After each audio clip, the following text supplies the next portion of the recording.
or?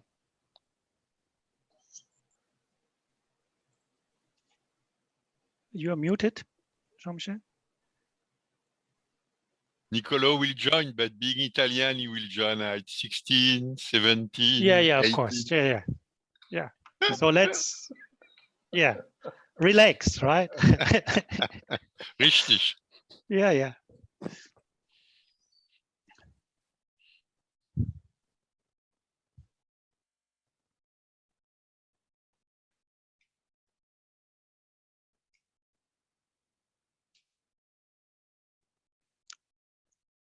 And Carsten, you are joining the session out of interest. Well, nobody forced me to, so yes, I'm joining it out of interest. So now look at that. Here we go. We have one. No, I'm neither an organizer, nor a session host, nor a moderator, nor a speaker. So I joined out of interest. Now we're doing. So that's cool. We're doing consumer research on energy at our university, and I think peer-to-peer, is an important trend that we need to follow. So I'm excited to see what happens. Then you ask the questions. All right. So I had the same role this morning in this morning's session on low carbon strategies. I think there were also only like 7-8 people, and yeah. Okay, coul. Yeah. Do I get a bonus? Do I get a bonus for every question that I ask?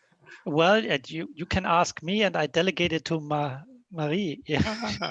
Whether she wants to give you a bonus or not. She's from the conference. Yeah. Okay. Marie, any budget for bonus for questions? I think she's concentrated and organizing something. Yes, something other than our session. Shall we start? I think we are more or less there. So it's a great pleasure to have you all in our concurrent session on peer-to-peer, right? It's a kind of very interesting topic, I think, and it's a great pleasure to have all the presenters here. I would propose that I wondered whether we rearrange the presentations a bit. And I thought if we start with Rui on the pricing paper, and then we would go to Jean-Michel and Nicolò, and then I can round up if you wish. Yeah, going to these more on the platform part. I think that would add nicely to the topic. And we have, I think, plenty of time. We have three presentations, so we have about half an hour for each. And I leave it up to you to give your input, and then we can have a discussion. Yeah, is that okay? Any objections? I'm fine with that. Okay. Can we see at least once the faces of Marie, Sina, Honorata, so that we know who else is in the session? That would be wonderful. So Carsten, that's great. There's Sina. Hi. Hi. And Honorata, Lucas. And Marie, here we go. That's nice to see you. Nice to see you.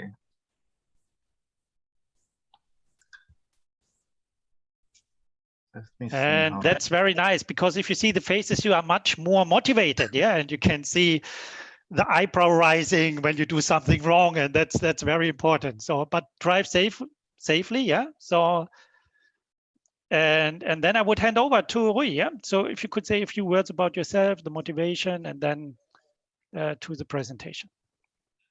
All right. Thank you. Thank you for introducing. And a little bit weird to do presentation with so much as small faces, and I'm still pretty happy to present some of our preliminary analysis about how time of use rates will affect energy arbitrage potential in local peer-to-peer electricity markets. So I'm from North Carolina at Chapel Hill, but I'm in Beijing now, so I can participate in this concurrent session.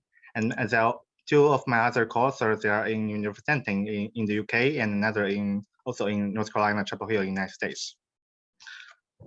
Let's see. So a little bit background. Actually, I'm not from the peer-to-peer society. I know little about the infrastructure blockchain, but we do some tariff design. So in that field, the time of use rate has already been analyzed a lot to see how that can affect adoption for many technology like battery, solar, electric vehicles, and maybe more. Just cite a few recent published paper.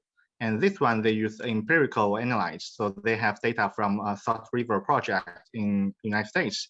So they analyze the difference between the people with solar PV and without, and also link that to the rate design, whether they opt in for time of use or not. And also some other people do simulation. So the second paper is agent-based modeling. They also consider how the time of use rates will affect people to making choice on whether to buy electric vehicle or not, and also consider battery and the solar panels. And there are many. But one gap I foresee is that they don't consider what if they have a local peer-to-peer market. And if we have that market, where the time of use rate still incentivize storage adoption. So that will provide another new revenue stream for them, because if they have a local market, they can do the energy arbitrage, not only for the bill management, because for the traditional analytes, the only revenue for them is to get more lower bill, so they can pay less to the utility. But if there's markets, they can make their own profit through the energy arbitrage. The peer-to-peer market is emerging, and we think there'll be a trend. This is why we are here. And about price, I have seen a few papers. They either assume there'll be a good manager in the community, so they will relocate resource and to maximize local welfare to set the price. This is a centralized price setting mechanisms. There are also some researchers that try to use game theory. They are good at that to find equilibriums in a cooperative or non-cooperative game. There are also some researchers simulate the auction process. Either can be discriminative, so each price can be different for each customers, or unified markets. They just do the auction and get a final uniform market price for the markets. But many of them didn't consider the effect. What if they still connected to the local retailer? So there will be still a tariff design from the grid, from local utility. This is also another recent paper. So they analyzed the price design in the Korea and to analyze what's the minimum and maximum price in the local market if they're still connected to the main grid. And that they analyze what if the variable for that is a self-consumption rate for the consumer, also for customers. So how much they purchase from local and how much they purchase from the main grid. But that is only a minimum and maximum. They didn't show the real price in the local markets. So I tried to make some attempt to simulate that. And here is kind of like a wrap up for the. So first we have decline cost for distributed resource. And I would perceive there'll be abundant supply in the local market, which will simplify our price estimation. And due to reliability concerns, they still be connected to the local electricity grid. And that way, the time of use rate, or I call flat rate in the main grids, will still affect the price in the P2P market. Ultimately, I want to analyze what's the adoption for the storage. But in this presentation, we may only focus on energy arbitrage, so the revenue side, not the cost side. But method and assumption, since we assume there will be abundant supply, and we assume the price shape will be the same as demand profile, so that we try to minimize difference between the shape of the price and demand. So as you see on the left, the PT is the price at time t, and demand D is the normalized demand and time t. So we try to minimize difference. So we hope the shape will be similar. And since they're still connected to the main grid, they will be bounded by the feed-in price and the retail price. So for example, if the price in the main grid is high, well, it certainly need to be higher in the local market. Otherwise, the customer was more willing to buy electricity from the main grid rather than in the local market. And the same, if the price in the local market is lower than the feed-in price, the producer in the local market was more willing to sell to the grid, to local utility, rather than in the local markets. So that is the two constraints. And we try to solving this optimization model, we get a price estimation for that. And there's a caveat for that. We only get the shape because we said the shape will be the same as demand profile, but we don't have a position. So they can move up and down within the range. But it doesn't affect our estimation for energy arbitrage potential because we use two shape determined metrics. So the first metric is the efficiency. So this is pretty natural because on the left, we can see this is the revenue you can get by discharging, and on the right is the charging. So the off-peak price divided by peak price need to be smaller than the round-trip efficiency. Otherwise, you cannot make any profits. So this is the minimum, I would say, a lower end if you can make energy arbitrage. At least one time interval here is just in an hour in a day. So that is linked to the round trip efficiency of the technology. And after we find minimum, we find a maximum matrix. So just the difference between the price and average price. So that means you can always buy electricity when the price is lower than average and sell at average price. The same, you can always buy energy at the average price and sell when it was higher. So that is the maximum energy arbitrage potential. Both these two metrics are shape dependent. They are not affected by the position of the price shape. So that is consistent with our method. So for the data, we luckily have Beacon Street, this company. They provide 15 minutes level electricity consumption for 25 households in Austin, because this paper was already initially planned for the Austin conference in the United States, but now with ISAMIT present here. And they provide for a whole year. And the good thing for that data source is that they can be decomposed by appliance and different areas. Since we want to know their real demand, so we add back the residential solar generation. And they have the category called office. So that office includes consumption from the computer, lighting, and many things in office. So that is also a good thing for the Austin people because they, according to some data, there are already some 16% people work from home even before COVID. So that allowed us to get a work from home scenarios. So the scenario one, we use the total 24 households to form a local market. Another scenarios, we just use these 5 households, they work from home to get another estimation. And remember, our method is just to estimate price curve, and we don't have some constraint on how many players in this market. So that doesn't affect our any estimation about the number of households. So that will be kind of more general estimation. So the rate design, this is our variable. In Austin, they have an energy charge. Of course, I call it flat. It's not flat. It still depends on how much electricity you use each month. But based on average consumption for each household, I only take for the first 2 categories from 0 to 500 and from 500 to 1,000 kilowatt hour per month. And then there is a power supply adjustments. So although they are flat, they still have a little variation month by month, and some other complicated rates. I'm not so familiar, but luckily they are all the same from the flat and time of use. In 2018, the time of use rate is still suspended, but later approved in 2020. And now it's kind of like pilot program, so some residents can opt in. But at that time, there's no real people who use the TOU rates. So that also make our consistent about different households. So they have 3 kind of like periods: peak, mid-peak, and off-peak. I only show the peak hours. It's only for the summer, weekday, and peak hour. And mid-peak, I didn't repeat all this information. You can just see they have vary by time, time of day, weekday or weekend, and different season. So summer, they mean from June to October, and other are no summer. So the feed-in tariff in Austin, they have a similar, but different how they value the solar. So they pay the residential solar with energy rate.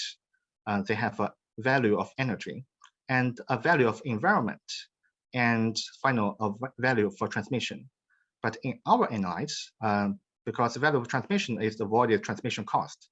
If we want them still to sell solar to the main grid, they still need to use transmission, so we don't take transmission rates. And since we assume there'll be abundant supply, either from wind, solar, we don't know how much real environment value here, because maybe for the main grids, there still be so much renewable resource and not so much environmental value. So we only choose energy value. So that's from our all data input. And with that method, we get our results. So this is business euro. On top right, we see the distribution for the maximum energy potential. So we call it daily accumulative price differences. So flat rate and time of use, they result in similar maximum energy potential. But time of use rate is slightly higher, but not so much a big difference. On the bottom, it shows the duration curve. So on the left is the off-peak and peak price ratio. Remember, the energy storage need to have a higher efficiency than the OPP ratio. So the blue line, they never lower than 30%. So for example, if we want to install a hydrogen electrolyzer in our household, the efficiency is around 30. So if that case, you will never make energy arbitrage in the local markets with such a low efficiency, because we make horizontal line 100% of time. In the flat rate design, the price in local markets is always higher, while the ratio is always higher than 30%. But in time of use rate, there'll be about 47 days that at least 1 hour you can make energy arbitrage with your hydrogen electrolyzers because you're low efficiency. But how that happens, we then zoom in to a few days. So as we can see, this is the dashed line, red line is the time of use rate. So they allowed a much higher price in the peak hours. So that's a good thing, because this is how they design. They should allow higher price in the peak hour. But we can see if we use flat rate, it was trimmed by the ceiling price. So they'll be flat. So that is a huge difference. It also have similar what we can see in the winter. So this is January. And all these 4 days are weekdays. So, well, they didn't catch up the morning peak, but flat rates, they still allow some variation. And another thing we noticed that in households, they may have higher some consumption during the night. So that will also be a little bit higher, but regulated by time of use price. So in that way, we can see the lowest price is the same, but highest price may be higher, a little bit higher in the time of use rate. So that allowed for large variations, and then to allow a lower off-peak and peak price ratios, because peak price can be very larger. So that allowed for the low efficiency storage enter into the market. And flat rates also have some advantages. They have some more variations in late early mornings. But what if we switch to another scenario, work from home? We can see a huge difference. The flat rate actually has the more maximum energy arbitrage potential, not the time of use rate. And even for the distribution, remember, in the last business euro, it doesn't have so much difference, but in these scenarios, they become significant. But similar stories also the same for the lower graph, OPP ratio. Still, if you only have a hydrogen electrolyzer, 30% efficiency, you still cannot make any energy arbitrage over the years, because flat rate is still always higher than 0.3, and only you can make any profit in time of use rates. But if your energy storage has a higher efficiency, like 30%, you will have more days, because as we can see, the duration curve is on left. So you can always make more energy arbitrage than the time of use rate.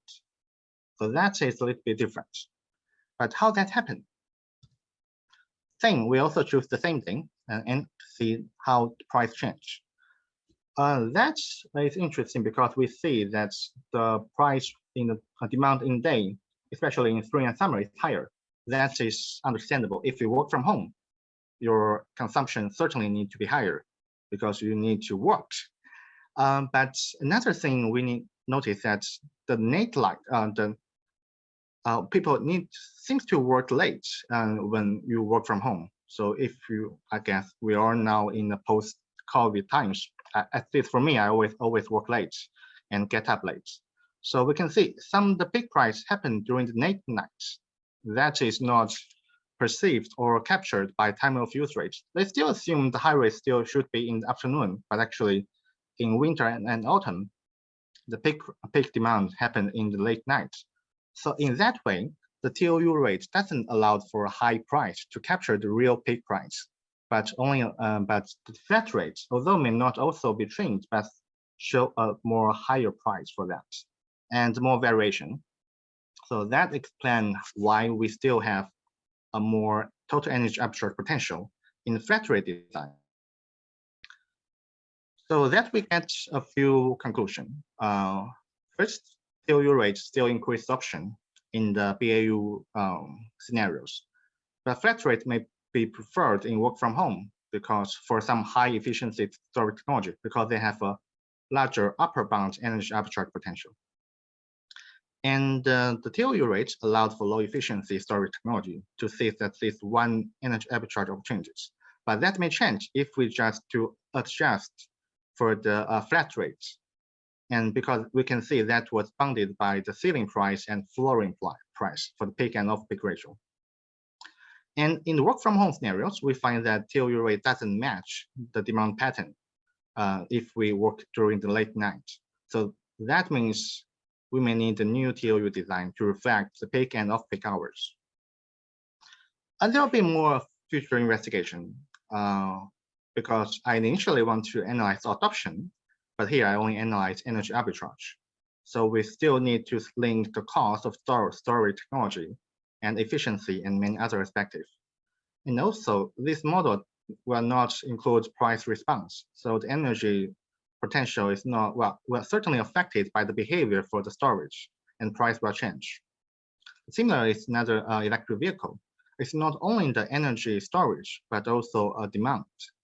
So that will be another challenge to integrate that into the system.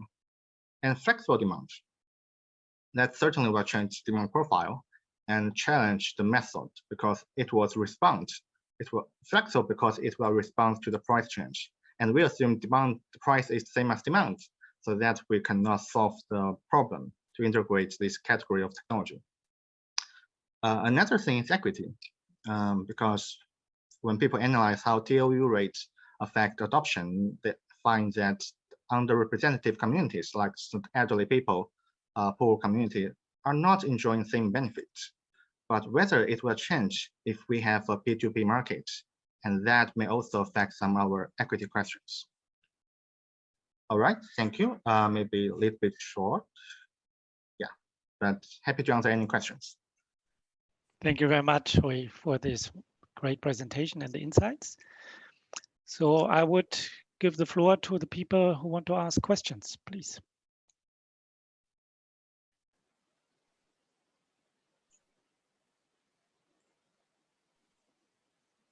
So maybe, Jean-Michel, please go.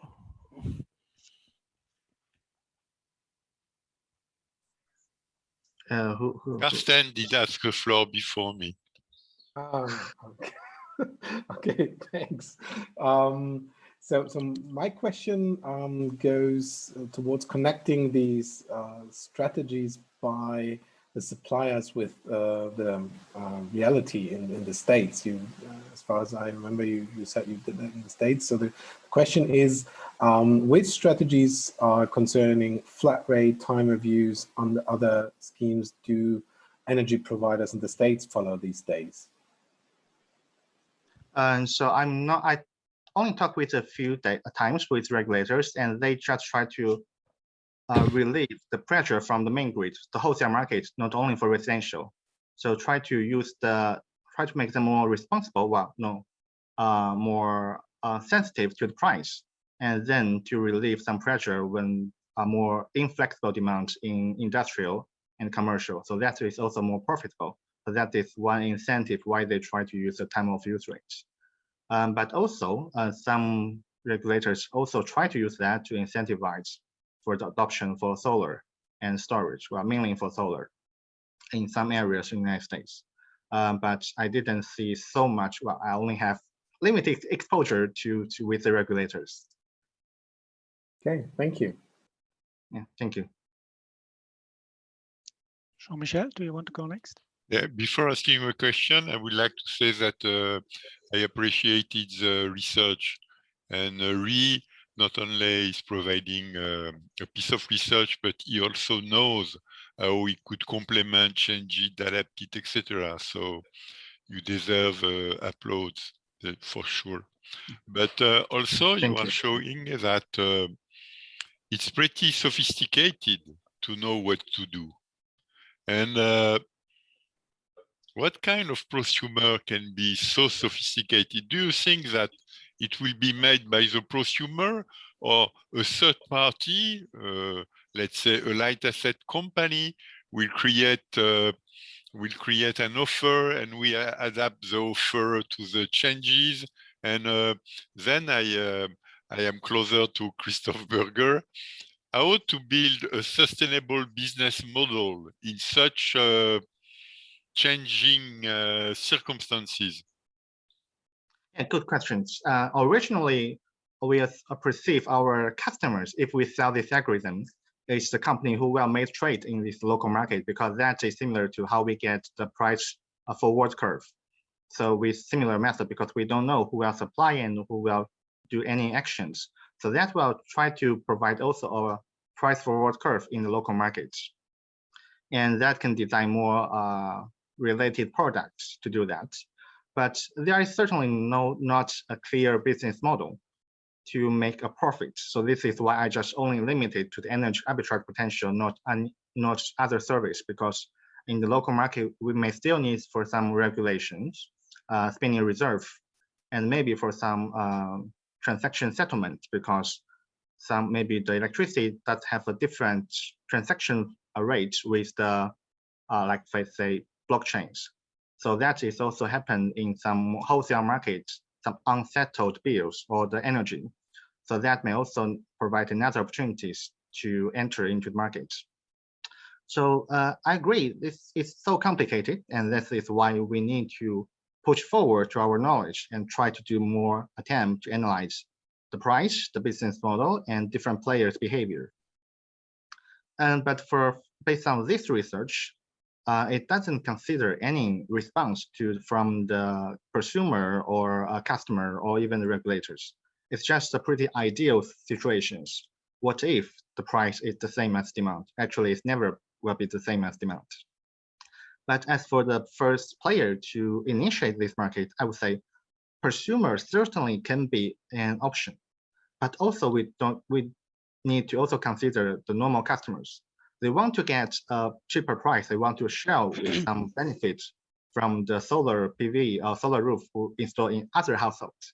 So that can also try to maximize the local community's welfare if they can share their assets. And even though they own by the one household, they can still sell the energy to that. So I guess both the willingness to earn profits from the consumer and also willingness to earn, well, to reduce their bill by the, local customers. So I guess it's the two sides. Congratulations, you know what you do, Rui. I'm very happy for you and I wish you good luck. Thank you. Nicolò, you had another question? Well, it was more or less in the line of what Jean-Michel asked. So I think the answer was exhaustive. Okay, good. Any further questions? I would have not a question, I would have a comment, so to say. But if anybody has another question, I leave the floor to the person who wants to ask the question. Okay, so then same thing from my side. I think very great analysis, very in-depth, cool. I sometimes wonder whether we can find analogies for organizing these markets. And I don't know, there might be an analogy from the blockchain space. And you mentioned blockchain. And if we look at blockchain and energy markets, we will discuss that later on in my part, but that's still in the very infant stage. Where it's a little bit more sophisticated is in the so-called decentralized finance part. You might say peer-to-peer finance, right? So without a bank. And sometimes I wonder whether we can try to have a look at how these markets are organized. For example, in that space, they tried first peer-to-peer, and that didn't work. And then they established so-called liquidity pools. And the liquidity pools in the energy markets might be storage, right? Or I don't know, whatever, fast ramping up, ramping down, whatever, or demand response and stuff like that. And I wonder whether it would be worthwhile to look at how they organize the market. So not from internal our system, but from their system, and how we could try to apply that in energy markets. I think that might be also trying to give you a little bit the sense, and Jean-Michel pointed that out, where do I earn money, right? How do I incentivize the players to do what? And what is their benefit then in that scenario? Yeah. I agree that the storage can be a pool to, because in financial systems, you can own some debts and still get some money, some numbers. Well, that is the numbers. But in the energy market, you cannot say, I own you, well, 10 kilowatt electricity, but you need to pay to them. So that means storage certainly will be a key to act as the bank in such a P2P system. Yeah. And thank you. All right, so thank you very much, Rui, for this wonderful presentation. Let's move on to, yes, let's give a hand of applause. Where do I find the reactions here? I have them. Very good. Yeah, doing like this. Great, well done. Thanks a lot. Let's move on to Jean-Michel and Nicolò, please.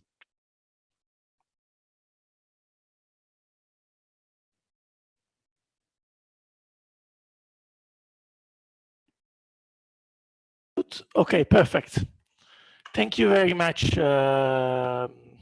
Christoph.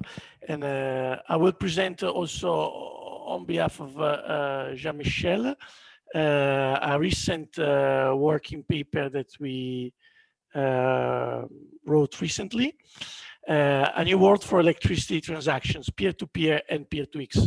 And actually the topic is very close, well, touches some of the aspects that Rui just addressed.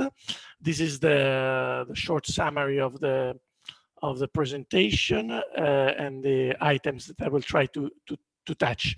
So first, why we decided to do this research? Well, because in the past few years, there has been an increasing interest in peer-to-peer electricity. And I would say that this interest is also related to similar models, production and consumption models of energy, like collective self-consumption, energy sharing. And there are new types of transactions. Not always, all the time, it's clear what are the boundaries between the various types.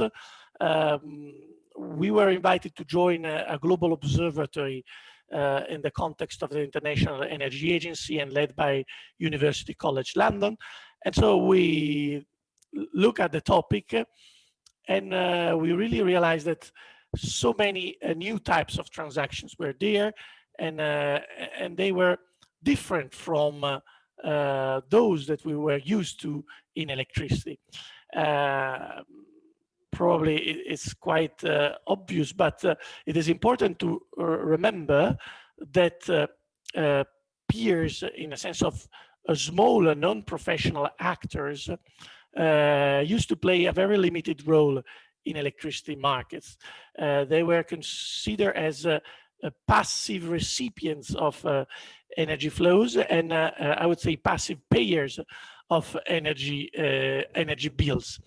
When there was the liberalization of many power systems around the world in the 90s, we started to have business-to-business transactions, so transaction between large and professional players like generators, big traders, distribution companies.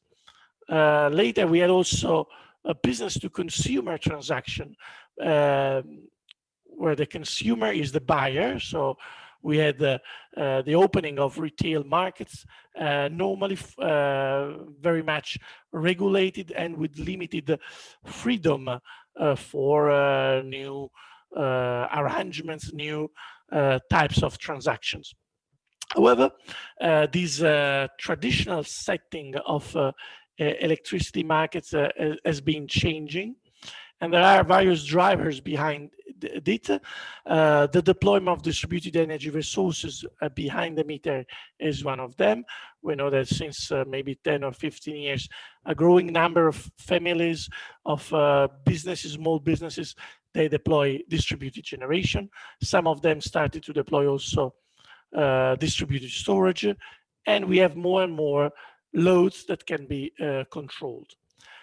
This brings also to the other important driver, the one of digitalization. Digitalization reaching distribution grids and the customer's premises, enabling many new things. And finally, we have consumer stratification, the idea that customers start to be more diversified. They may attribute a significance and a willingness to pay for different features of their electricity supply, like the fact that electricity comes from renewables or is produced locally or is generated by someone they know, and so on. And so we see that peers, these small and non-professional actors, are no more just on the buying side of certain transactions, but also on the selling side, if you want. And we can see two types of families, two cluster of this type of transactions: peer-to-peer and peer-to-X. Peer-to-peer, we have peers on both sides of the transaction, on the selling and the buying side, whereas in the peer-to-X, the peers are in the selling side only. Of course, X to peer, I don't mention because it goes back to, I would say, the almost classical B2C or in retail markets. So this is a new space. We have already some pieces of literature that explore it. I mentioned here just a couple of books that try to investigate this space at the edge of the traditional power system. But of course, more needs to be understood and researched. Let's now look at the two type of families of transactions that we have just mentioned. Peer-to-peer. Well, peers are on both sides of the transaction. This is part of the definition. From this fact derives that the transaction is, I would say, demanding. Demanding because the actors that are involved, who sells and who buys, are small and do not have the skills, and actually, I would say, not even the incentives to invest in skills and competencies to deal with difficult transaction. And as you know, electricity is not something simple to trade, because it uses a public infrastructure, it varies in value over time, and so on and so forth, as also we show in this presentation. But still, even if it's a demanding type of transaction, we see some trials, some attempts to implement it around the world. I must confess that implementation is still much smaller than talks about peer-to-peer electricity, but still we see some attempts. And we see that they can be clustered in three, let's say, categories. We call them peer-to-peer in a sandbox, peer-to-peer within a platform, and peer-to-peer in a community. Let's have a look at them to see what the evidence from the ground suggests. Well, peer-to-peer in a sandbox, in a regulatory sandbox, if you want. And maybe not all of you are aware of this emerging concept in electricity regulation, in energy regulation. Well, a sandbox, if you want, is a closed space. It's a limited space. It's maybe a neighborhood or just a building, where some of the rules that normally apply to the various activities in the electricity sector, the generation, the distribution, the supply, and so on, are changed. In particular, some of the rules are relaxed or they are amended. Things that cannot be done normally, well, there in this sandbox, they can be implemented. So a closed space, a space led by, let's say, professional entities. I would say even more, usually leading this sandbox are companies, startup, they involve the regulators, they may involve research centers, and they can ask households, small businesses to enroll in these sandboxes. But of course, these peers do not lead this process. They accept the rules of the sandbox when they enter into it. And what happens in these sandboxes? Well, we have maybe 10, 20, 50 peers that trade typically surplus electricity. The electricity, their excess generation at the local level. There are various cases around the world. Many of them make use of blockchain, typically private blockchain networks, as the infrastructure to keep track and implement, let's say, the transactions. And of course, the sandboxes involve normally the local utility, the distribution company, and at least one energy supplier. Examples, well, in this category, we have Brooklyn Microgrid, the famous, maybe too much famous case, because actually they have still to do a lot in the implementation phase. But then interesting, we have Quartierstrom in Switzerland and Renew Nexus in Fremantle, close to Perth in Australia. And the last two are very interesting sandboxes where peer-to-peer trade actually took place at the very local level with real people, and interesting results can be derived from there, including the fact, by linking to the presentation of Rui, of the importance of the prices and the tariffs that the peers face. Then we have peer-to-peer transactions within a platform. And this, I would say, is a different category of transaction, because here transactions occur in an open space that support the establishment of two-sided markets, two-sided markets that try to exploit the network effects of attracting more and more actors on the supply and the demand side. Again, peers can enroll, can access to these platforms. They usually pay a subscription fee, and then they can trade. But of course, they must respect the rules set by the platform. And so it is up to the platform usually to define what the peers can do. Platforms like this can host thousands, tens of thousands of peers. To work in the best way, they need the detailed data on peers. They are able to provide more functionalities if they have more data and closer to the real time data on of the peers involved. But of course, again, these platforms and the transactions they host, they must respect the rules of the electricity system. And in fact, you could say that formally, these platforms are normally retailers. From a regulatory point of view, they are energy retailers. And examples, I mentioned just two in Europe, Van de Bron in the Netherlands and Bolt in Belgium. Van de Bron has probably almost 200,000 peers acting on it. 99% are prosumers, also, let's say, medium-sized. They are maybe a farm, a little a non-energy business, a small non-energy business, and the peers on the buying side are often Dutch families all over the Netherlands. And Bolt is a similar experience in Belgium. And interestingly, these two examples confirm that it's easy to attract prosumers willing to sell power. It's a bit less easy to attract peers willing to buy energy that can be with specific, of course, platforms in specific features. And then we have another category, I would say, peer-to-peer in a community. This may be similar to a certain extent to the previous case of the platform, but it's different in the sense that it's a bottom-up initiative that can take place at the local or at the dispersed level.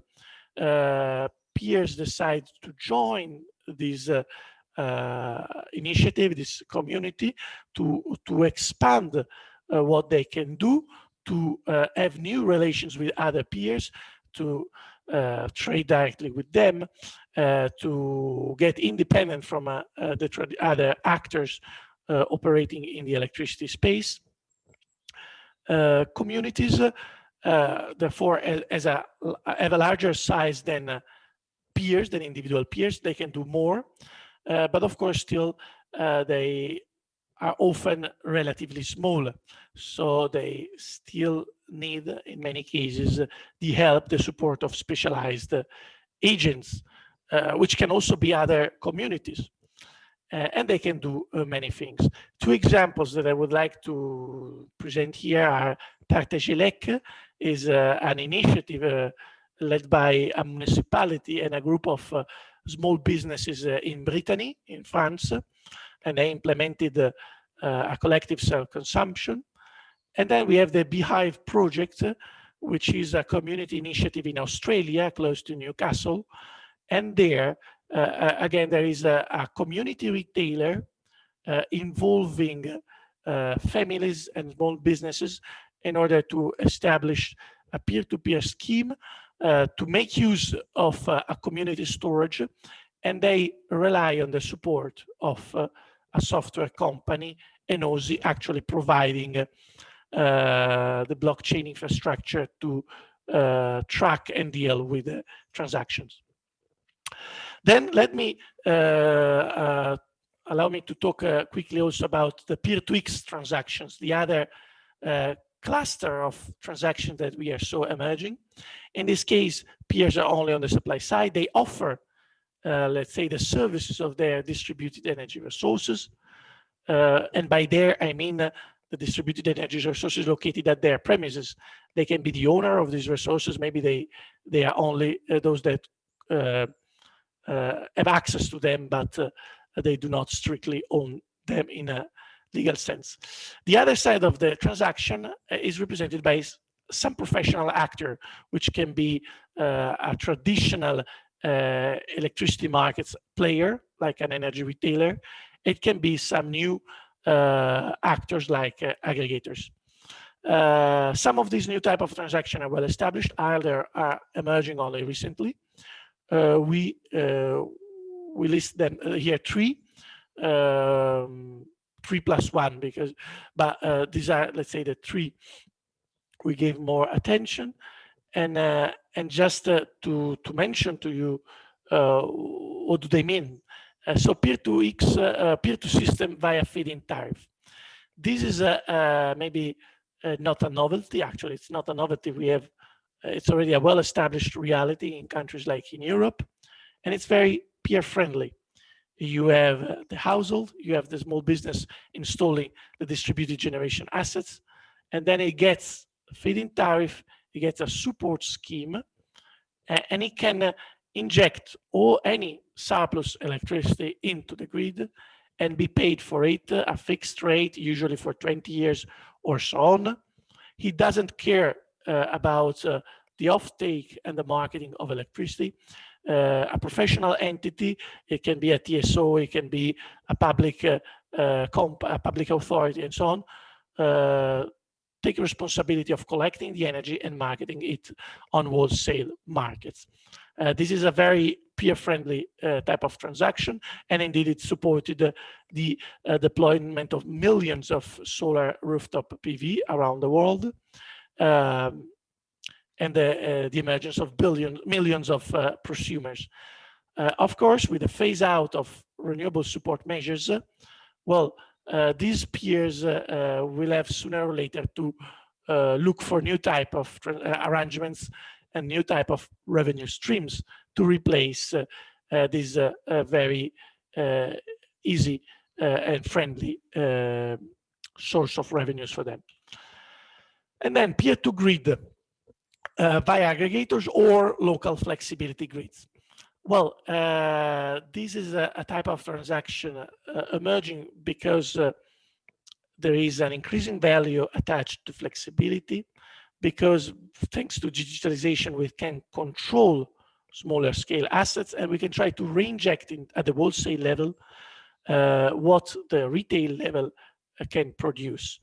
It's a more demanding type of transactions, because you don't need just kilowatt hour whenever you want, but you need energy or power at a certain moment, maybe in a certain location. And so it's a bit more sophisticated. Just to tell you a couple of things more, aggregation of retail customers is less developed than commercial and industrial aggregation. Local flexibility markets to provide flexibility to distribution system operator are emerging, are being tested across Europe.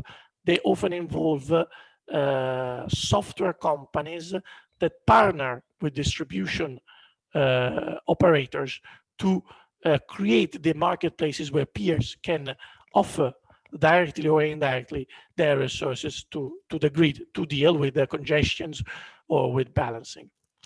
And finally, we have peer-to-X or peer-to-system with an integrator. The idea here is that there is a specialized asset-light intermediary that links the peers to the rest of the power system.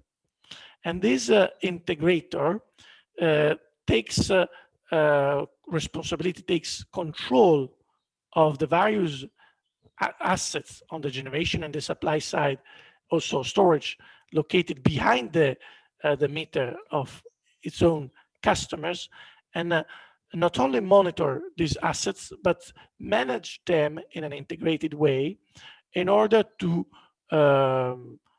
reduce the need for energy from abroad, from outside the home of his customer, or to minimize the cost of providing residual demand. So in a sense, the service offered is no more energy, it's integration of all these assets. Someone called them energy as a service. The integrator does not sell kilowatt hour, but the smart use of all the assets at the customer premises. And again, we have a couple of examples. Zone and Community in Europe. It's a manufacturer of batteries that also became a provider of energy and use the batteries located at its own customer premises to optimize and reduce the cost of supplying energy to them. And another initiative, recent from last year, Octopus Tesla, they decided to partner in Great Britain and to offer an integrated service to their customers. Tesla provide the battery, provide the software to deal with distributed energy resources, and Octopus provide the interface with the energy markets.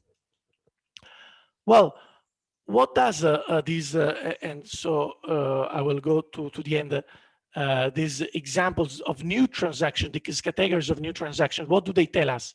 Well, they suggest that peers are becoming more active in the energy system, in the electricity system, but in order to implement these transactions in which they play an active role, well, three components, three pillars, if you want, are important, and they must be somehow aligned in order to provide, to make all these transactions possible and successful.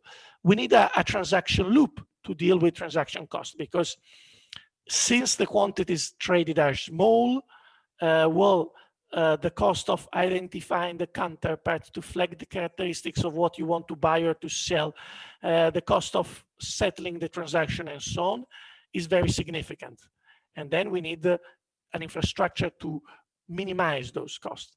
Then we need a pricing mechanism. We need incentives for the peers to induce them to invest and then to operate in an efficient way, or to allow others to operate in an efficient way their assets. And then, of course, we still need the infrastructure to deliver the service, we still need electricity grids. To do all this by peers alone, of course, is not possible. And therefore, even when you talk about peer-to-peer, you should forget pure peer-to-peer. Some form of some intermediary or some third party, some agent of the peer is necessary. Digitalization is definitely an enabler of these new transactions because it allows to have a more granular data, more granular information and control of the assets. The business model, I'm happy that it was mentioned already, it's still to be seen because, for instance, the platforms, they try to live with small subscription fees, but of course there are costs, there are several costs to bear, and so it's still unclear whether there is space enough for successful, viable business models.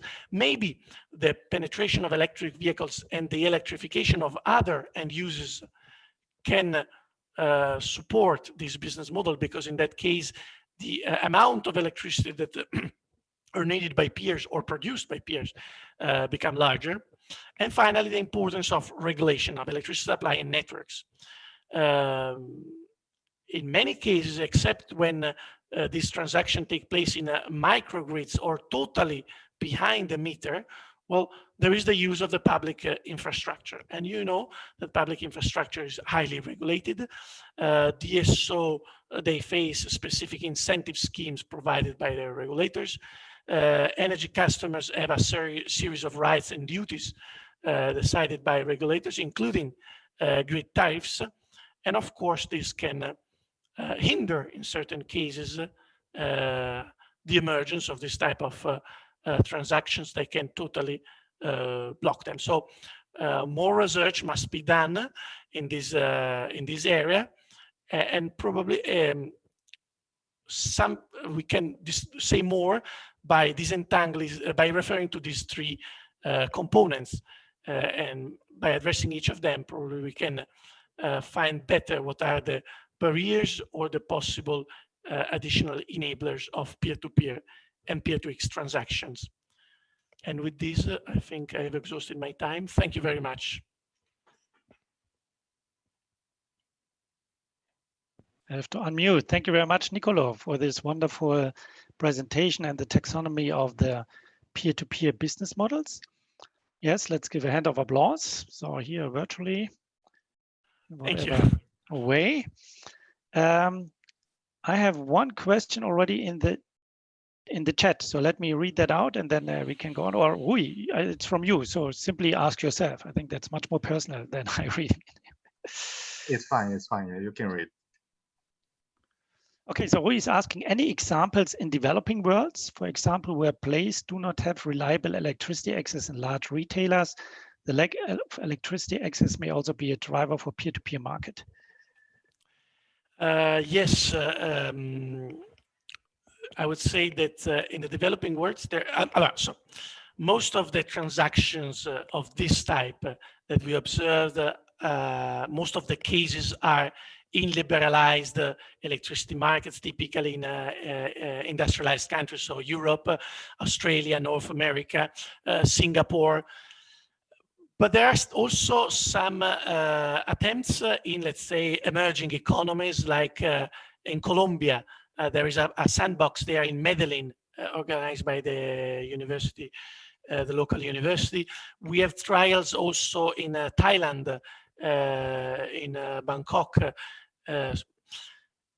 In developing countries, let's say in countries, in parts of the world where there is where electricity access is still an issue, I must confess, there are some cases. There was, for instance, a company trying to make an offer in Bangladesh. But on this, I think that Christoph also knows something. Of course, in countries with problems of energy access, this peer-to-peer takes a different flavor, because it connects clearly with the issue of microgrids and the idea that maybe to provide this service, you don't use anymore the expansion of the normal public grid, but you create small systems, small off-grid system. So the issues raised are slightly different. But yes, there are some cases, but I'm not fully convinced, because as you see, there are platforms that need to be involved, there are providers, and so they also make a living from this. Thank you. Thank you. Thank you, Nicolò. Thank you, Rui, for that question. Further questions?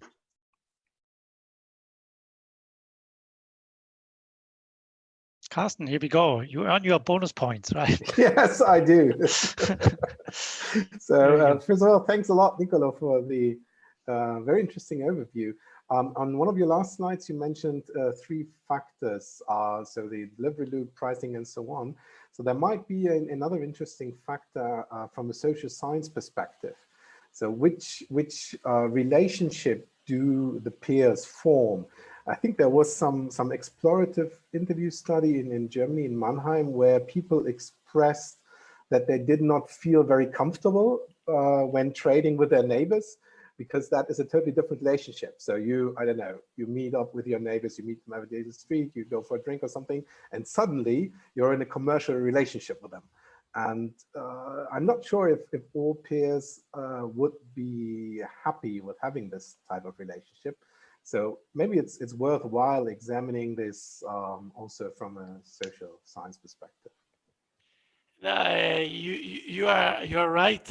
Actually, there are some studies. For instance, there is an article. Maybe it's the one that you mentioned by Hackbart and Lobbe with a survey in Germany. There are also a survey was conducted in Switzerland, testing the preferences of customers. And after the trial in Australia in Fremantle, there was also an investigation of the preferences of the peers involved. I mean, it's definitely an important aspect, this social dimension. Let's say that we do not consider it in the 3 pillars, because we assume it as a driver for peers to be willing to engage in this type of transactions. It's not a component enabling this transaction. It's, let's say, a condition, a preliminary condition, and when you are satisfied, we are, let's say, agnostic to the reasons why peers want to trade with other peers or with the system. But you're right that this is definitely important, and probably it can impact on the pricing mechanism, because some of these studies show that certain peers really care about the economic feedback, the money that they can get from it.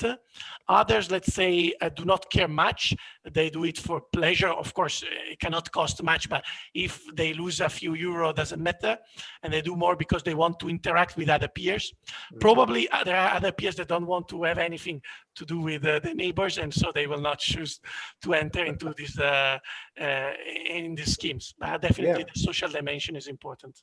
Yeah, and it may also relate to the price, because if one of the peers, for instance, is a local initiative, then the price may include a kind of donation element if somebody wants to support a local initiative or something.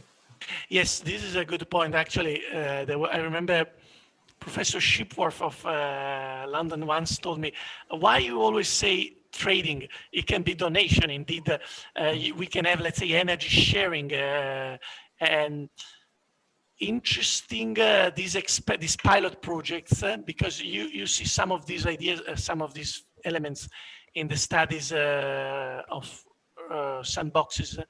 They see that some people accept to buy at a higher price. So it means they are, let's say, subsidizing, if you want, the peers from which they buy, and they are happy. But at the same time, experience with platforms suggests that probably these people, these customers, have not so many. So, and this is another question mark for the future development of this type of transaction, because there is a space, but probably it's not so big as a space. But I stop here. Thank you very much. I think that was a great question, great discussion there, showing a little bit the diversity of that question. And also thank you very much to Rui, to your question, because we really see that this peer-to-peer has different implications, whether you are already in a developed world with a central grid, and then in other developing countries where basically the grid is not an option. And I learned a week ago that actually in Austria, they have now an experiment where they have different electricity prices depending whether you use the transmission grid or only the distribution grid. And then they look at what is the implication then on the peer-to-peer trading, yeah, and the incentives in there. So you can then save much more. All right, I would say if then there are no more questions. I think there's another question by Yannick, isn't there? Oh, okay, sorry. Yannick, yes, please, Yannick, go ahead. Hello, Nicolò and everyone.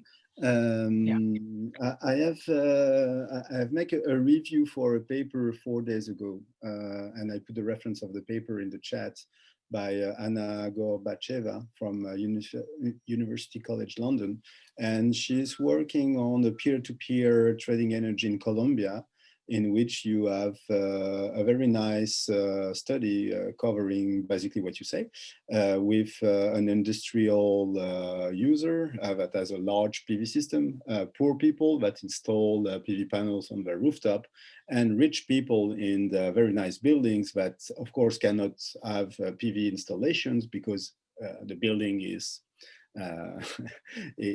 scarce on resource, but they have a lot of money. So they of course made a deal in which the rich people buy the electricity from all these guys. And at the end of the game, in this paper, they show that it was very interesting for the rich people because they bought electricity at a lower price than the one coming from the networks.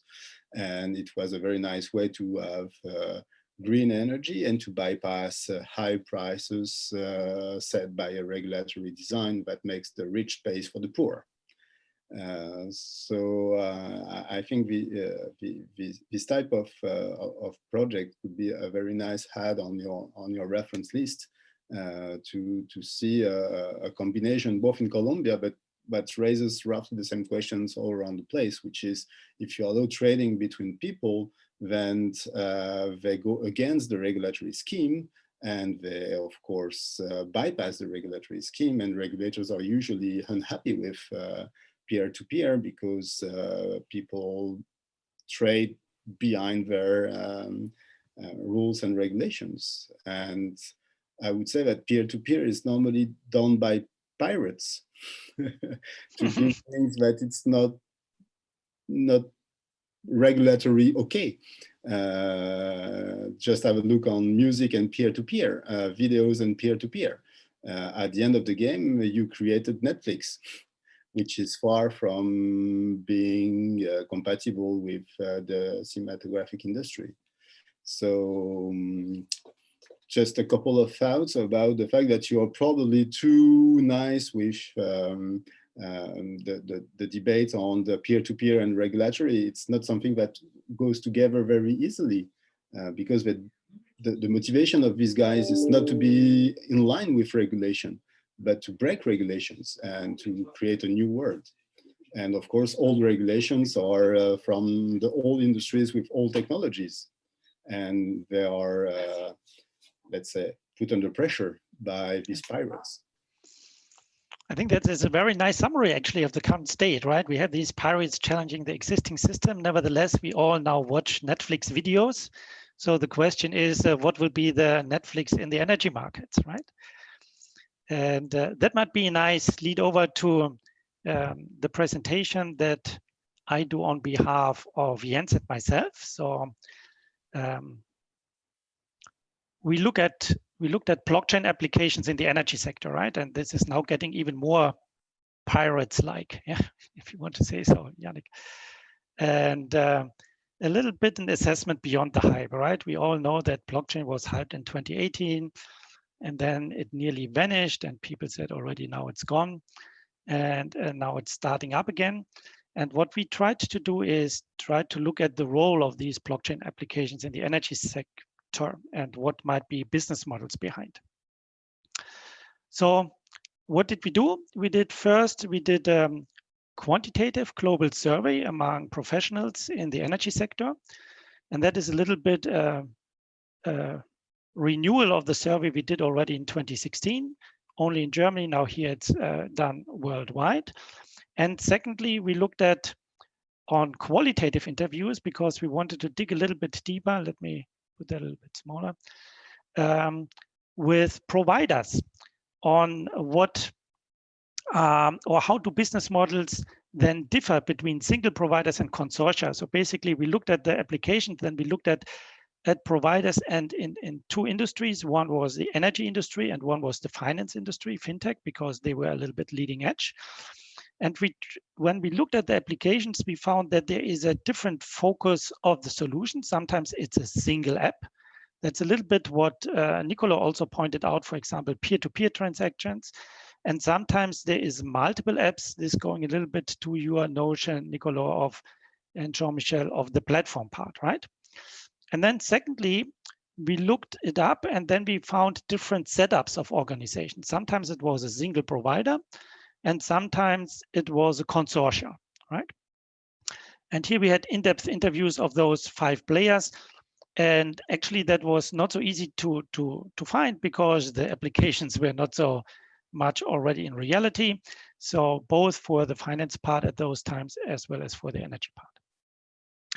Now, when we looked at our quantitative survey, we tried to cluster the applications that were mentioned by these energy executives by the type of transactions. And here on the vertical axis, we have transactions with low frequency, and then we have transactions with high frequency. Like low frequency is registry identity management, or high frequency would be peer-to-peer trading, what we were just talking about. And then we had here sometimes simple transactions, so data, and then complex transactions with smart contracts.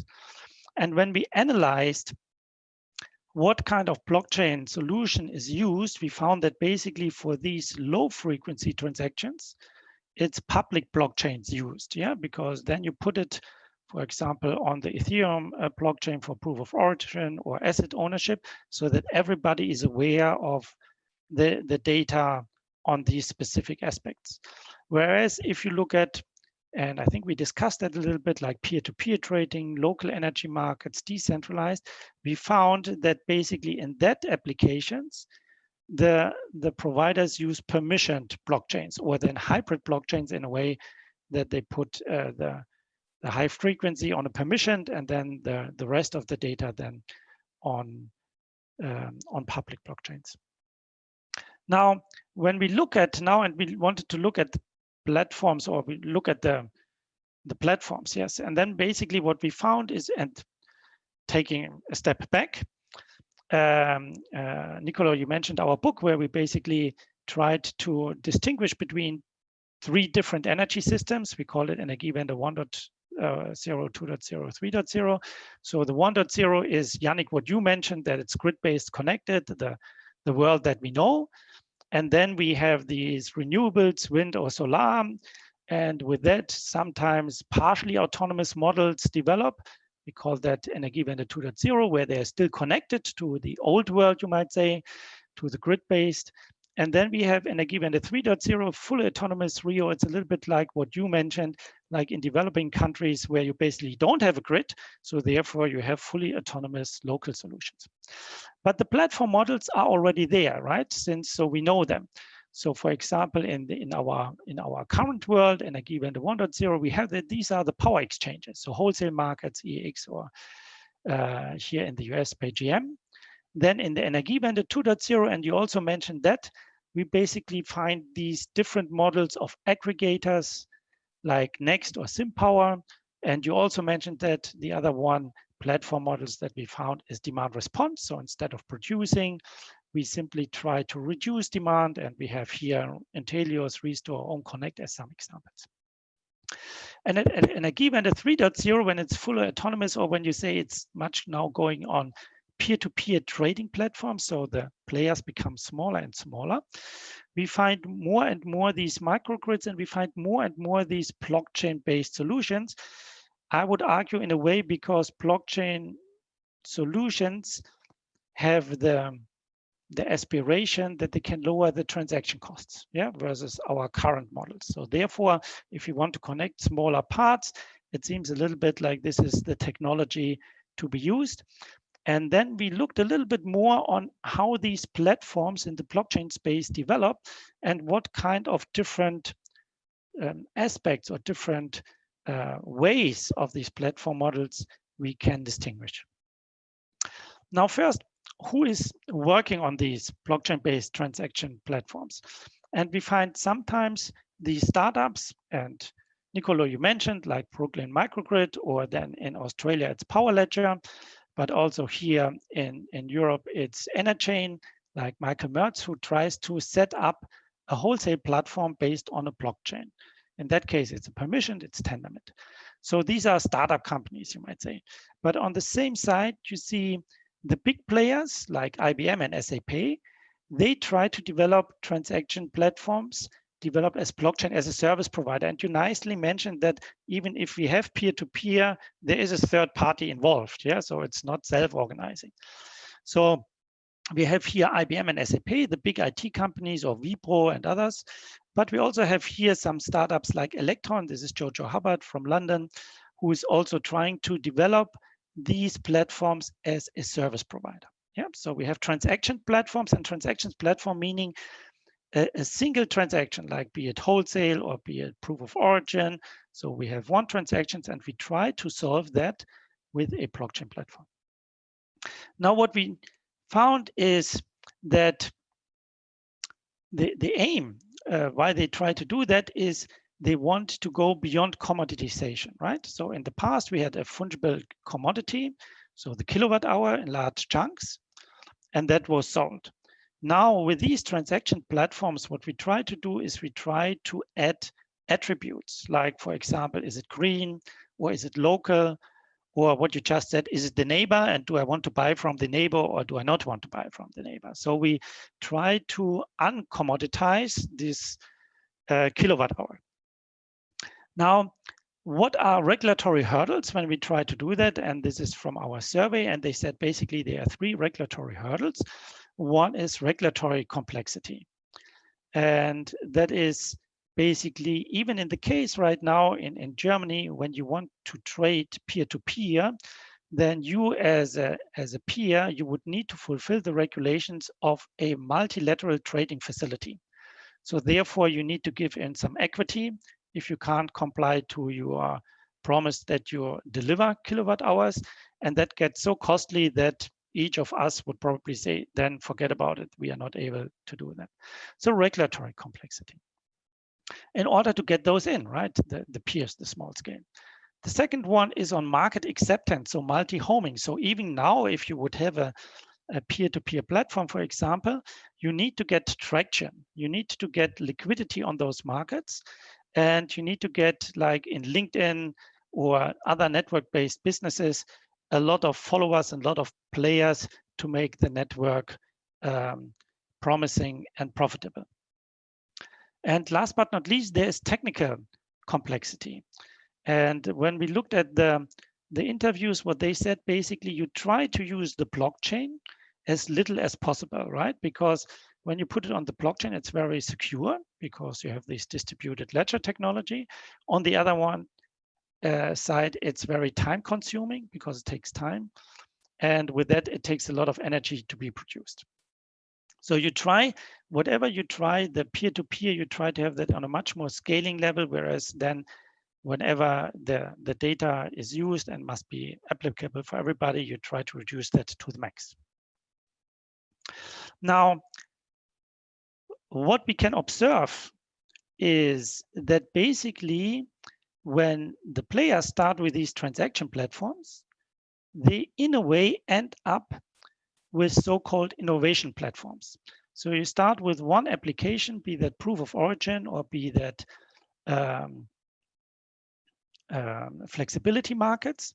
And what you then realize that you need a platform to develop the other applications, like peer-to-peer, like balancing solutions, and so on. And when we look at those, we see different players in here. Yeah, so here we have, again, like the big players here. This is IBM and Hyperledger, or MindSphere is a Siemens solution. I'm pretty sure General Electric has another solution, where they try not only to connect the players in terms of peer-to-peer trading, but in many other services. And another one is this Energy Web Foundation. Now, what we find is now that there are two differing strategies if we look at those innovation platforms. So the idea is you try to offer a backbone, an IT backbone, but on the other side, you try to invite parties to develop new applications. Yeah, so instead of that, we try to analyze, to research what might be the right questions, we simply would have an innovation platform, and we invite players to test their ideas on pricing, to test their ideas on social attributes to our peer-to-peer trading, and so on. And there are two different ways of doing that. This little bit, you can imagine this innovation platform like the iOS of Apple, right? So they have the platform, and then you have app providers, and they either make it or they don't. And one part is now here, what strategy is tokenized ecosystem strategy. So the idea is you set up an ecosystem, and that is for free. And that is, I will show that is basically the strategy of the Energy Web Foundation. So you set up the ecosystem, it's for free. You invite others for innovations. And here our interview partner said basically that was the big advantage, because all the startups didn't have to be developed now the IT backbone anymore, but they simply could use the IT and then set up their apps on there. And then it's a mixture of token economics. What does that mean? So basically you would need to buy some tokens in here. And then with these tokens, then you can participate in the staking. And staking means basically in the validation of the transaction. So in the past, that has been done then by the energy utility. Now with that way, you would do that with your staking rewards, and then you get paid for that. So this is a tokenized ecosystem strategies, and you might say in that case you might have a lot of regulatory issues, even more than beyond peer-to-peer, so peer-to-peer trading. The other strategy, what we find, is enterprise solution strategy. So you can imagine it's simply a big IT company, and this IT company then sets up the whole platform.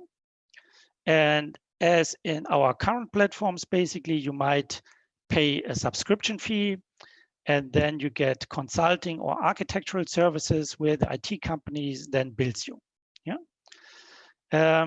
Nevertheless, so now here that would be without tokenization. And the argument here is that basically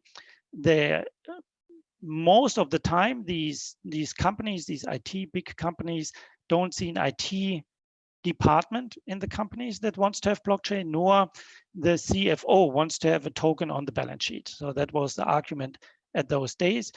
Again, I mean, these are two different strategies. You might say this is changing here, but there's a lot of complexity in here.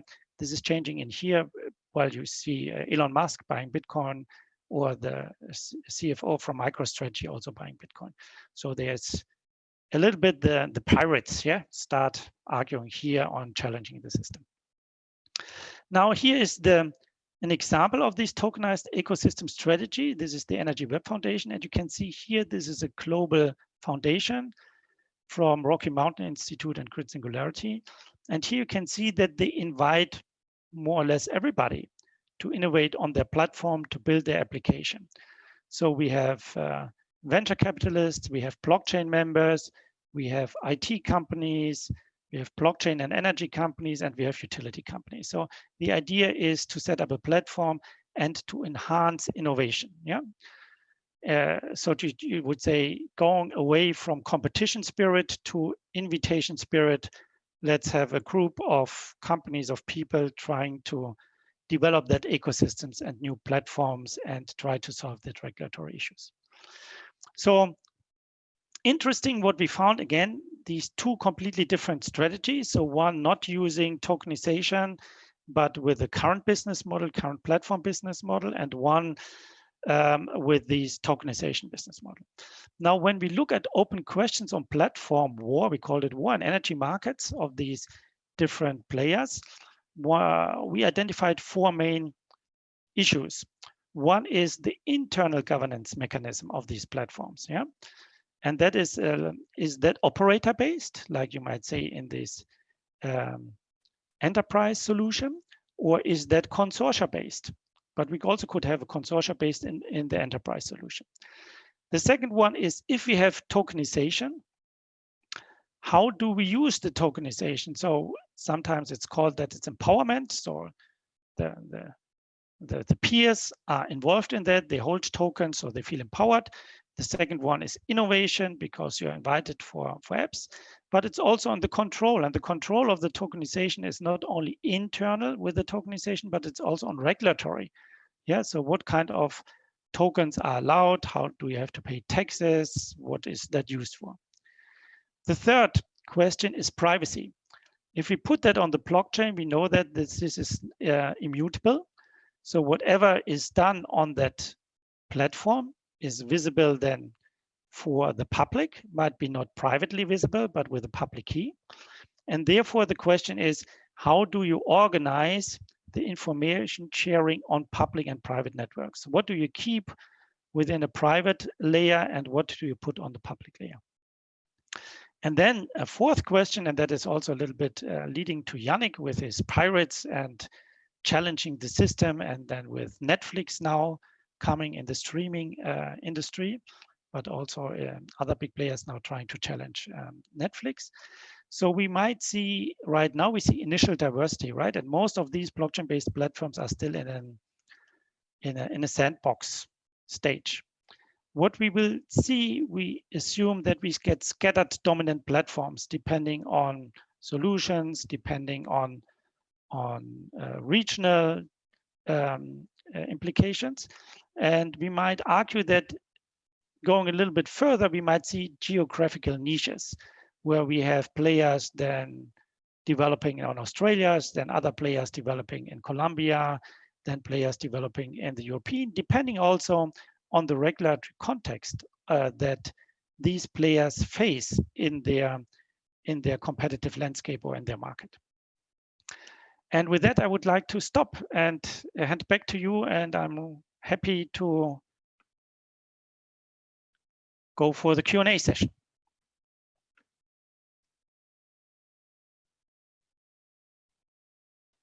I have one in the chat. That was for the breaking rules.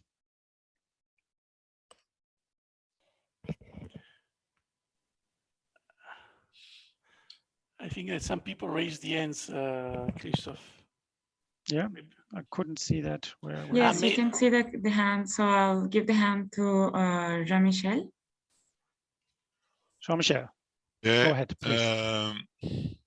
Where did I see that? You are exhausting my brain capabilities, but I appreciate. I like it. It seems that you are piling attributes of the goods, because with digitalization, we may consider, define, or guarantee different attributes of the goods. You are still using transaction costs, because, yes, of course, we are in a novel world, so transaction costs have to be considered.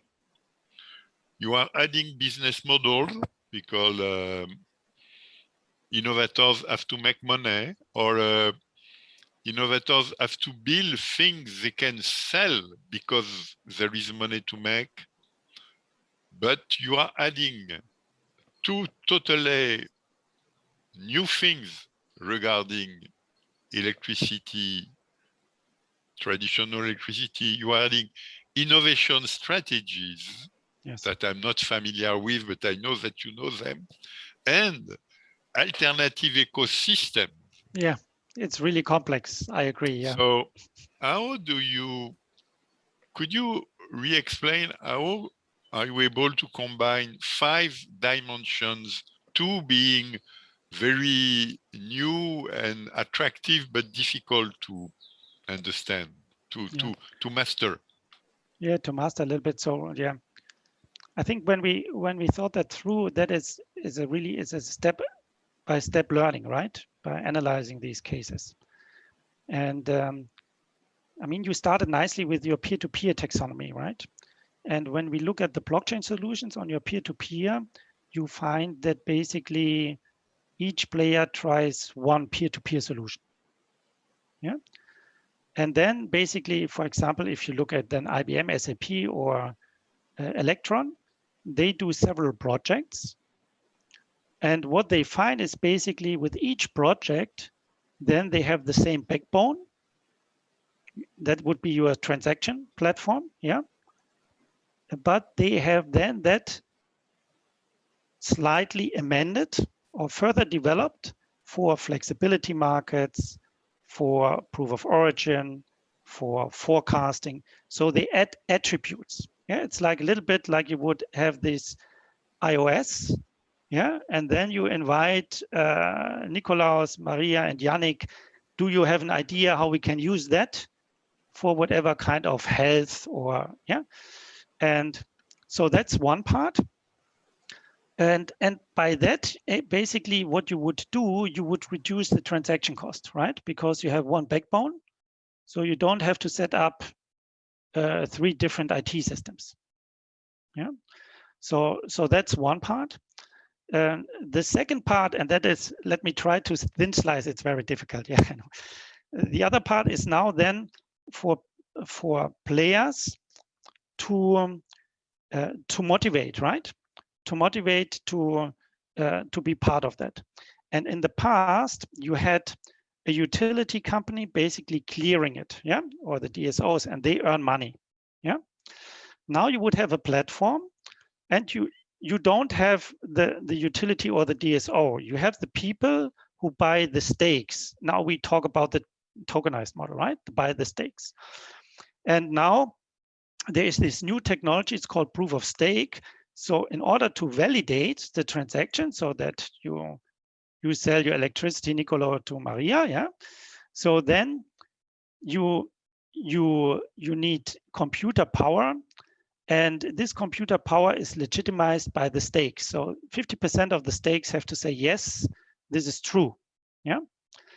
And for giving your stakes to the validation, you earn money.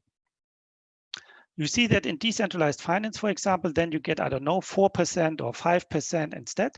So basically now you would say, instead of paying the utility with your fee, your margin, now you, Carsten, you get it if you stake, right? If you don't stake, you pay the transaction costs. Or you pay the transaction costs on one side, let's be even more. You pay the transaction cost on one side and you earn with validating the transaction on the other side. Yeah, so depending on what you do then. So, and that is of course also completely new. Yeah, so and it's an incentives. Yeah, but it's completely unusual. And the last part is then basically that you have a completely different competitor mindset. So basically, we would say we are not competitors. Yeah, we work together. And it would be nice. So can we build on the models Nicolò presented on that platform? Yeah, and then you would say, oh yes, I have great ideas. Let's have, for each of the transactions you mentioned, we try to develop an app. And Rui, yeah, for you said you had different pricing mechanisms. Yeah, oh, that's a great idea. Let's try to offer those and see whether a customer buys it or not. And that is, I think that is a new way. And of course, I mean, if we look at, and this is, you might say, you said at the beginning, peer-to-peer is still at a very small stage, right? And now if you have blockchain and peer-to-peer is even more far away. Yeah, I mean, if you look at that, what are the hurdles? First of all, you need to understand a little bit of blockchain technology. Yeah. Then secondly, you need to have an innovation department able to do that. Then third, even, and that is coming right now, then even if you have a transaction platform, then you need to go the next step and to develop a platform, right? So you need to attract other people and say, yeah, why don't you use, and then why should you use my platform? I could use Nicolò's platform, yeah? And then the fourth question is then, well, do we really want to have tokenomics, or why don't we have IBM coordinating that? Yeah, so many different steps. Nevertheless, I think very interesting, because it's, Yannick, pirates also have nice ideas, right? Yeah, so whenever we grow up, we read our children some pirate stories, yeah, to the good and somewhere to the bad. So, and I think it's a very nice way, because it's challenging our current thoughts. Yeah, whether it's now succeeding or not, but it's challenging our current thoughts. So I hope to clarify that a little bit, Jean-Michel. You did. You are explaining that it is what we can call digitalization of trade, and as we are in a digital space, trading is a sub-part, is a small part of platforming. Yeah. Platforming is key, trading, okay, but it's secondary. So platforming is key, and I catch it because of grid singularity. I did flirt a lot with grid singularity for 2 years. I've been obliged to stop because I have too much work, but I love them still. And Nicolò went to work with them, and we try to help them in a sense. And I understand with grid singularity that their issue is to create an ecosystem, not to be alone, they don't care. And they prefer even other people doing business as long as it is in the world they create. This I catch. And I catch, and I understand that with activation of demand and the enormous need of integrating millions of electric vehicles, millions of home batteries, etc., into electricity management, electricity trade, and the end of the gatekeeper being a single supplier. This month, this month, a significant TSO will ask for the end of the monopoly of the supplier. So you can get multiple suppliers. As soon as you have multiple suppliers, you enter into an hyper space of trade, because trade is secondary. What is key is settlement, and settlement is not physical anymore. Settlement is mainly digital with physical consequences. So I understand, and I am very grateful that you make us understand where we are going. However, I'm not sure they're pirates. I see them more as a Californian, hyper sophisticated entrepreneurs, much more. Yeah, that's good. That's no sailing boat that they have. They really have a space rocket, something like that. Yeah. Or a Tesla. Yeah, Tesla. Carsten, you had another. You raised your hand. First of all, thanks a lot for the brilliant strategic analysis. So that was really interesting. It reminded me of my years in strategy consulting. And one question, you mentioned the regulators as one influencing factors. What do you think is the current take of regulators, be it Germany or European Union, on this development? How do they see this, and do you see them encouraging that, or rather trying to do a rollback on that? I would give that question to Nicolò and Jean-Michel. They invited me to the regulatory roundtable, and they are much deeper into that. Yeah. I can give you a personal opinion afterwards. Yeah, but they are much more experts in that than I am. I think that at least in Europe, many regulators are a bit skeptical, because they see that these entrepreneurs may exploit the households. So they fear two things, but it's not strictly just for peer-to-peer, it's also for other similar things, collective energy sharing, all this kind of stuff. They either that these mechanisms are a way to avoid certain policy costs, certain regulated tariffs, like network tariffs. And so there's a way to push the cost to other users, or is also are also mechanisms that may undermine some customer rights, like privacy, customer protection, which in the standard model is something that is enforced by regulators via suppliers, via regulated activities of the suppliers. And so they are a bit skeptical, but there are also others that are more, let's say, open. For instance, Ofgem was open to discuss the possibility to have multiple suppliers. But I think that a few weeks ago, it was a final decision to not go ahead with this idea in Great Britain. Yeah, if I Thanks a might add lot. a few thoughts. Yeah, I think the two sides are moving towards each other. Yeah, we see a little bit these sandboxes. I mentioned, for example, the Austrian experiment with the different prices. You might argue also that these, whenever you have blockchain solutions, they get aware that they have complied to current regulations, so they try to work that out. Yeah, so that's good. And it's a little bit, you could argue that you see more the first applications in new applications. Nicolò nicely pointed that out. For example, e-vehicles, yeah, because that's new. So how do you deal with that? Yeah, might be much easier than to explore services within the current system. So that's one part, and the other part is, again, I mean, it might be easier if you look in developing countries where you don't have an Energiewende 1.0 system. So there you simply try then to trade without a central grid, and then you can try to have a blockchain-based solutions. But you would say the risk-averse strategy is the enterprise IT strategy, right? So you simply take SAP, IBM, whatever, yeah, Wipro, and they set up, or Siemens with MindSphere, and they also try to do that. So that is simply in the current world. So Yannick, that is more on our current, yeah. So there are no regulatory issues. Basically, you can do that, yeah.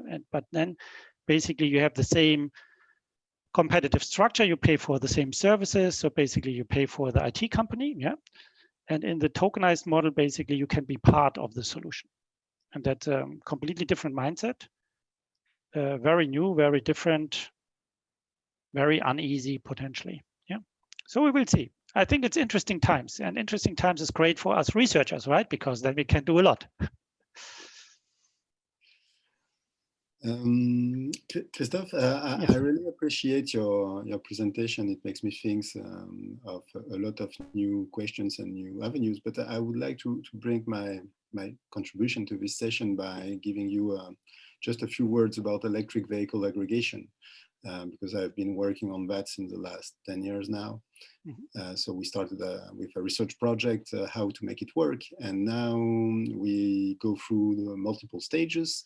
And one of the stages, some companies in France are in the sandbox to convince the regulator that vehicle to grid can be worthwhile for car manufacturers being energy providers, which is the Renault strategy. And the other strategy, which is more the Stellantis one, is we work to provide, let's say, aggregation solutions for large companies that will manage their own efficient provision behind the meter. So in the way you form your platform, you could choose the client you want to address, and it could be a regulated client, it could be a company client, it could be a building client, and in fact, it's just a matter of how many cars, how many provision you get, and to who is willing to pay the more for the service that you provide. And it's funny to see that the efficient size for that start at 20 vehicles for a building to 2,000 vehicles for a city. and for 200,000 vehicles for a country. And it's not the same technology that you are going to display, because of course the number of information that you have to collect and to aggregate means that you are going to use different tech to do that. But there is 3 or 4 business models that make sense depending on who is the buyer. And that's the reason why I am always thinking about pirates, because you have to explain to the regulator that you can provide good services, but if they don't want to buy it, you go directly to the clients and you sell them the solution because they see it's good for them. Yeah. I think that's a very nice analogy. Yeah, so basically also developing these business models. So thank you very much for your presentation, because it gives me a broader scope about what I'm currently doing, and it gives me insights to chase on overseas. So thank you. Thank you. And Rui had the last question. We are getting out of time, right? Here. The pirate is Yannick, in fact. The truth is that the pirate is Yannick, exactly. Oh, I'm General Conference Chairman. I'm not a pirate. Okay. Not anymore. Not anymore. No, one day and a half. Okay. Very nice. We upload our presentations. Is that correct? Yeah. Yeah. So Rui, if you look at the ecosystem of that I showed with the Energy Web Foundation, there you find basically the utilities, and sometimes they do it with Energy Web Foundation, but they also do with other suppliers, right? They're also experimenting in there. So you can have a look at that. And otherwise you simply can contact me, no problem. Yeah, so try to find somebody. Then let me conclude. It was a great pleasure to have you all in here. It's wonderful to discuss it with you. I find it so rewarding. So thank you very much for making my day. Giving applause to all the presenters for asking the questions. And I would say a special applause to Maria, our session host. Everything went well. We were able to log in to do everything. Have a wonderful day, yes? And whenever, of course, you are in Berlin, you are mostly welcome here at our school, ESMT. Many thanks to you, Christoph. It was a fantastic session. Fantastic. Yeah. Thanks a lot. Great pleasure. Great session. Thank you very much. Bye-bye. Thank you. Bye-bye. Thank you. Bye. Bye-bye. Bye-bye. Ciao tutti.